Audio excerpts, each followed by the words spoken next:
What is going on, people? Welcome back to the channel. KG is back. It's match reaction time. The record will not be broken this season. 9 wins turns into a draw in the end. So Danny Farker and Leeds United don't get the new record of 10 wins in a row, league wins in a row, I should say. But yeah, I mean, there's a few things to discuss. I mean, listen, I'm not 100% today. I think you could probably hear that, but I will get through as best as I can. And of course, super chats always take priority. So if you've got anything that you urgently want to say, put it in the super chat.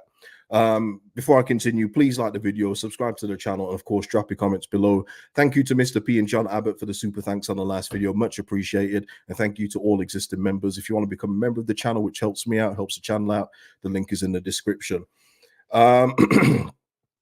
Yeah, Ruben, blown opportunity. I mean, in every way possible in terms of this game.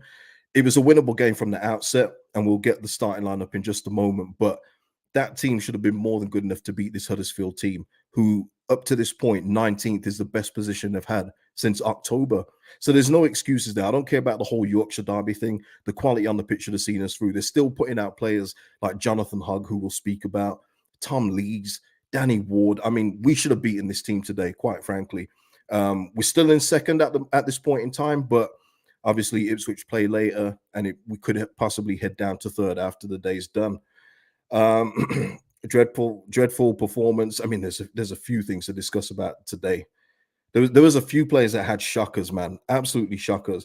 Absolute shockers. Yeah, Matt C, I'd agree with this. Build up too slow today. Rutter quiet. They were a big threat from set pieces, and they were playing for him, and we was playing into their hands. You know, when they got to a certain point around our box or just to the side of our box, they'd fall over from our fouls. We was giving them exactly what they wanted because they weren't going to beat us from open play. That was quite apparent. But yeah, it was poor. And I've got to say that, and I've got to say this as well.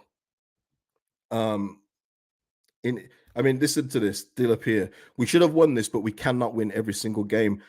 Dilip, I didn't see you during the 9-match winning streak. It's funny how these people only ever come back out when we've had a bad result. And I'm sure the other few as well that are well known to the Leeds community will be out in full force as well. But you weren't saying this when we was winning every game up to this point.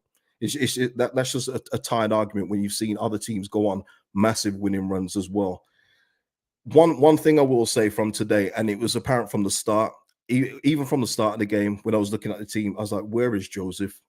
I said it in the preview. This is nothing new. I'm not going back on anything. This isn't hindsight. Look at the preview.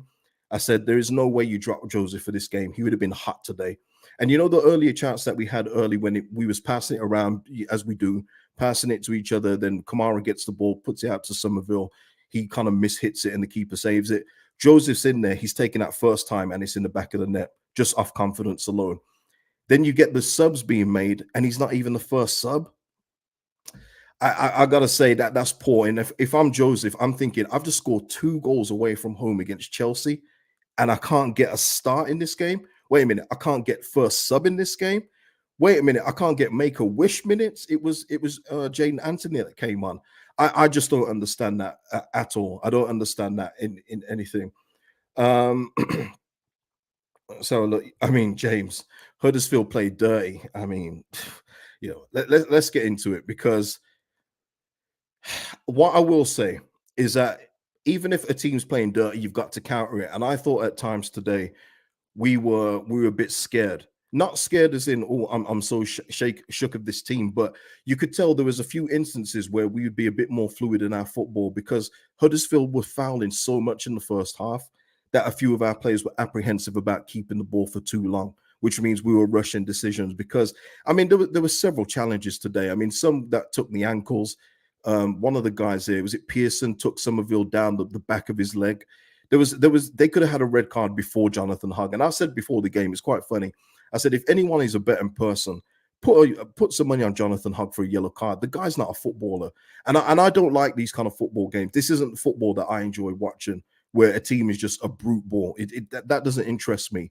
I like people that can play hard, can play fair. But when you're just like a rugby team in football boots, that don't interest me. And Jonathan Hogg, I'm surprised it's only his 6th red of his career. Really surprised, because he was atrocious today. Could have had the red card before he put the elbow on Junior Firpo. Could have had a red card before, but the referee give him another chance. So, you know, Huddersfield were doing all the things of, oh, ref, you're being too harsh. How about you not try and take our players' legs off? That would be nice. But at the same time, with that, we could have done more. I felt up until the, even, Bamford, well done for being in the right place at the right time for the goal. But I felt like he was just a cone up front today. And we can talk about the service being made. I don't want to hear it, because when Peru gets his chances up front and the service isn't going to him, no one says that. So I don't want to hear that today. I know I don't want to hear one word about no service, because there was times as well when Bamford wasn't losing the ball. There was times where it was just bouncing off him. And when he was trying to make this, I remember in the second half, he did this 1-2 with Somerville, and man, it looked like he was running in treacle to get into the box. But well done for him for being in the right place at the right time for the goal. Absolutely, that is what a striker's meant to do. So kudos for that. But I thought from there we was going to go on and win the game. But Lord have mercy. Yeah, Shrew, Somerville wants. No, that's not the one. Jimmy, Somerville's worst game in a long time. Yeah, there was a few. I thought Glenn Kamara had a horror show today. Oh my Lord, Glenn. Oh, Glenn.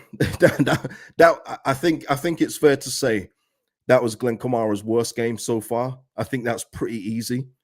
Pretty easy to say. Glenn Kamara, I mean, even that back pass, and shout out to Archie Gray for recovering, but it was just off from Glenn Kamara today. I'm not sure what was going on there, but yeah, that was poor from him today. Really, really, really bad.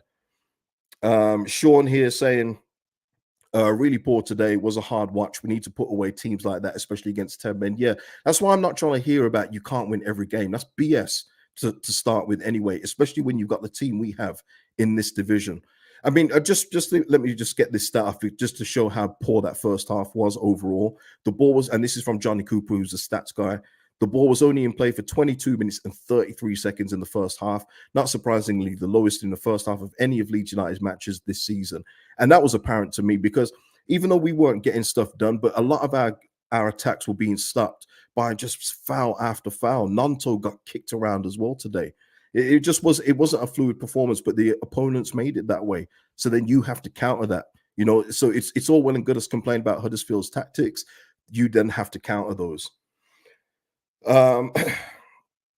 Let's have a look. Mr. P here saying Firpo didn't offer Somerville any option on the overlap. Cree kept trying to do it all himself. Same old corner routine. Yeah, set pieces is a weakness for us. We know that though. William with a super chat. Thank you, William. What a crap performance. Shoot the darn ball, Somerville. It does not have to be pretty. Just shoot. Yeah. I hear. It did feel like that, man. They played to injure us. It was atrocious at times, honestly. That's why I can't stand this league. I don't know how. I know some of you enjoy championship football, and fair play to you if you do. I don't know how you enjoy this football, man. It is turgid. It is turgid football. It's ugly, especially when you are a superior team and the team is just trying to kick you off the park. I don't see any joy in that, any joy at all. Lord of the New Church, tremendous.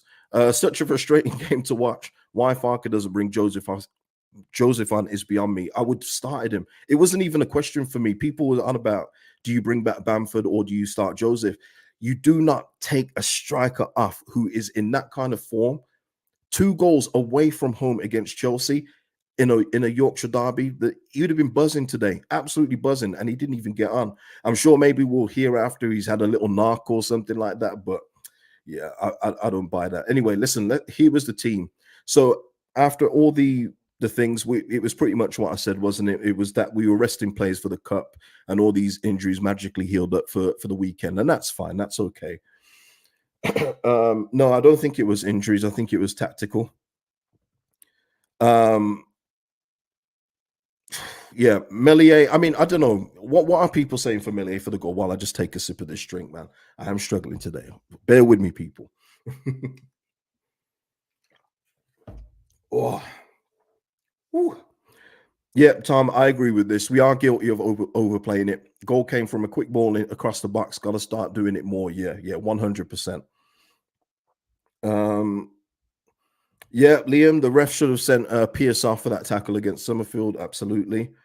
Texas Leeds is saying on Melier, not his fault on the goal. Good first save. Yeah. Ryan saying not Melier's biggest fan, but not his fault. Darren here saying can't blame Melier for it. Where was the defense? I hear that too. Yeah. I mean, yeah, I know some of you are Melier FC, so I'm not putting those up. But yeah, Michael here. Melier let down our defenders. Why don't they anticipate the spill, knowing him? Yeah, I don't know. Yeah, that's fair. That's fair. I thought the first save was okay, but I don't know. Yeah, I just know that better keepers just hold on to that or push it to the side. They take it out of danger. But I hear what people are saying. He dropped back, so that was the best he could do, and there should have been a defender anticipating it. Fully 100% agree with that. But yeah, I think a better keeper just puts it to the side. But yeah, it is what it is. Um, yeah, no, we're not good against meat and potato teams. We've had this kind of performance before, but listen, it we got to move on from this one. We got 2 games next week. We got Stoke next, and then Sheffield Wednesday next. We got quick turnarounds with these games, man. It's going to be brutal. James is saying we're playing like we're 5-0 up, no urgency at all. I want to go back to that. That's a good point, James. The players haven't looked as if they care today. That is what has got to me. I wouldn't say that though. I don't agree with that. I think they do care. I think they just had a hard time breaking down Huddersfield today, and they fell into the trap of being overawed by the way Huddersfield played in the first half. I think it was easy to do as well with the way Huddersfield were tackling. You can understand the apprehension of not wanting to keep the ball too long, thinking your knee might come off in the next instant. So I don't think it's a lack of caring. I don't buy that. But what I will say, James, what I agree with, no urgency. Even when we started the second half, you're thinking, okay, we've got 11 men against 10. Let's go out. Let's attack them from the off. We were playing it around, like James says here, like we were already ahead. I didn't understand the way that we started. And you know it's bad. Even Daniel Farker got subs on by 60 minutes. Were they the right subs? A couple were, but again, I just don't see how Joseph didn't see any time today. That's just me, and that kind of irks me a bit today. You don't take out strikers when they're in form like that. No chance. It is their cup final. I mean, that was apparent. I mean, when they scored their goal, their fans are over the player, and they're more bothered about the Leeds fan to the side of them. But I mean, that does tell you everything. Um, Let's have a look. Paul here, though, saying it could be a crucial point come the end of the season, probably undeserved. Okay, yep. Um, I don't know, Marcus. I don't know why Nanto's always marking the big men. I don't know. Not sure why. Um, Darren here saying just don't understand why Gruev stayed on and why Jaden came on. Gray should have stayed on and Mateo should have come on as well. Yeah. I thought the easiest sub. I mean, again, this is fan quarterback in the manager's job here, but I thought the easiest thing would have been I would have kept Gruev on, but I would have taken Kamara off, moved Gray into midfield, and put Connor Roberts at right back. I would have done what he did before. I think that would have been a simple solution, but maybe Archie Gray at this stage, you've got to think about game time. Maybe he was due to come off at 60 minutes anyway. Who knows? But that's what I would have done in this instance anyway. Um, John here saying from now on, Roberts right back, Gray midfield. I don't know if Daniel Farker, just because Glenn Kamara had stinker. That's being polite to Glenn today. It was a horror show today. But I don't know if he's just going to drop him just because of one bad game when he's been so good with Gruev in the middle for a run of games. We shall see. But I hear what you're saying in that instance. Matt Davis here saying Sheffield Wednesday is going to be the same gig as this. It will, of course, it will. They're another team not really good at playing football. It's going to be more about a physical game, set pieces. But we got Stoke before that, though, Matt. So we got to focus on that Stoke game first of all. Robert here saying I'm not rating Dan James corners. Rare has to be a better set piece. Oh, there has to be a better set piece taker in our 11. We don't know. We don't have any set piece takers. This has been an ongoing problem for a while. Unless Sam Greenwood found his way off the bench and played, we haven't got any set piece takers like that. Their guy is it Thomas? He was clearly, he's clearly a set piece taker. Not saying sign him. I know people get excited with that. We can take set pieces, sign him up. No chance. But you can see they've got a set piece taker, and he was ready to take all of them today. And the way that he whips it, it's just different. You can see it when set piece takers take these corners. There's different whips, there's different speeds on the ball. Ours is just lump it in the middle and hope for the best. It always is like that. Matt C can Paveda play Friday night. He can't play. Uh, So yeah, I mean, every let me just see here. Any other f- performers here? Somerville, not a good game for him today. Had a chance to win it late on. Not sure why Andy Hinchcliffe thought he should have scored that when there was about 3 bodies in the way, but okay. It was a good opportunity. He didn't do too well. Thought Nanto, and that was another thing. I thought Nanto wasn't having the best of joy. He was getting kicked about a bit, but when they went down to 10 men, I thought this is a perfect now for Dan James to come on early and really exploit him. And you saw it worked in the second half. Jorginho, not a good game from him. He had some nice footwork, but we know with Jorginho, the finish isn't there. You know, he's not a finisher. It's not his natural thing. And he just skied one. And then the other one didn't even go out for a goal kick, went out for a throw in. It was all mad. Yeah, Bamford on the last shot. Yeah, yeah. It wasn't the composure needed at that time, but it kind of summed up the game, if we're being fair. Kind of summed up the game. It wasn't just on Bamford today. You know, he did his thing and got his goal, but we could have had more, man. We could have had more. I know, I know. If only Rutter could shoot. Yeah, he had a few, didn't he? He was drifting past players as he always does. But then when he hits it, it's either going to go top corner and look amazing, or it's going to go into the stand. There's no in between with Jorginho at this time.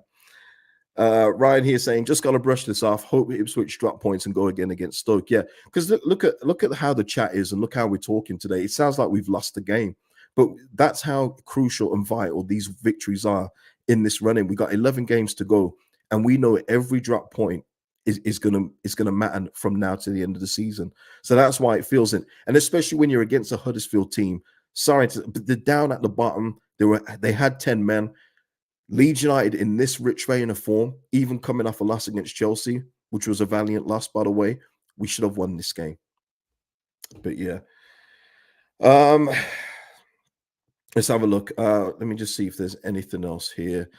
Nanto, the subs, nothing really to speak about the subs, nothing at all.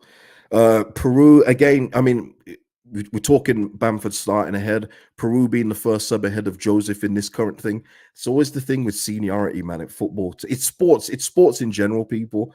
But you always have like a youngster that can do something, but because there's senior players ahead of them, maybe they're paid more, or just through seniority, they get to play before them. I just don't get that thing in sports, man. It's so frustrating, so frustrating.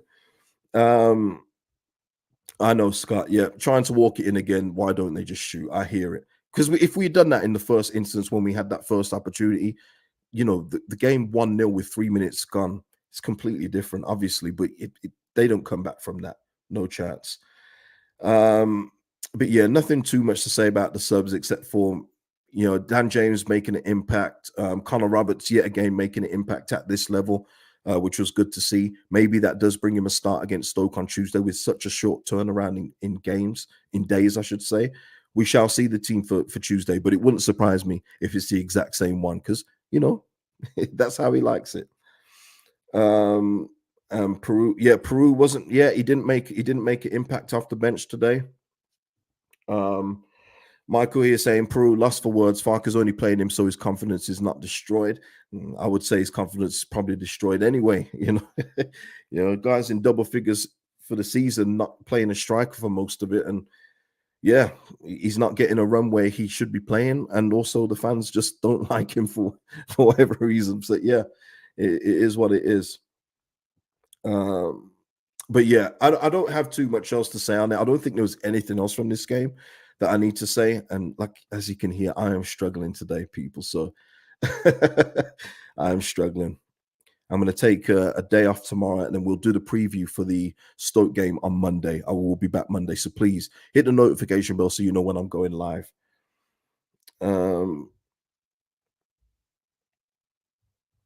Max, that is a positive. You know what? I shouldn't let that go. Actually, that is a positive. I know some of you are saying Ampadu wasn't very good, but Joe Roden was excellent today. He was really, really good. Don't want to get that lost in here. Joe Roden with yet another performance where if he's not there, the scoreline probably looks a bit different. Because in all fairness to Huddersfield, in the first half, for about 4 or 5 minutes, they were on the front foot for those minutes, and he was a big reason why we kept them out. Shirt ripped and everything else in between. He got kicked in the top of his leg as well. Yeah, he's a colossal back there. He's just showing how important he is to the team. So I don't want to get that lost on there. Um, So yeah, listen, people. Let me just get the redone table up. Just to end the stream. Oh, look at that. Oh, I expect Ipswich to win today. I think they will win today. So I'm expecting us to be down in third at the end of the day. If we're not, then cool. But yeah, listen, 11 games left. We go again quickly against Stoke. We've got to get back on the horse, get back on the winning horse, and go from there. But at this point in time, we're still second as we do this. But yeah, the games at 3 o'clock are about to kick off. So listen, people, we're going to end it there. I've got to go and rest my voice, man. This is too much. Please hit a like on the video if you haven't done that already, and if you're watching the replay, drop your comments below, and I will see you in the next video. See you on Monday, people. Peace out and enjoy the rest of your weekend. Thank you.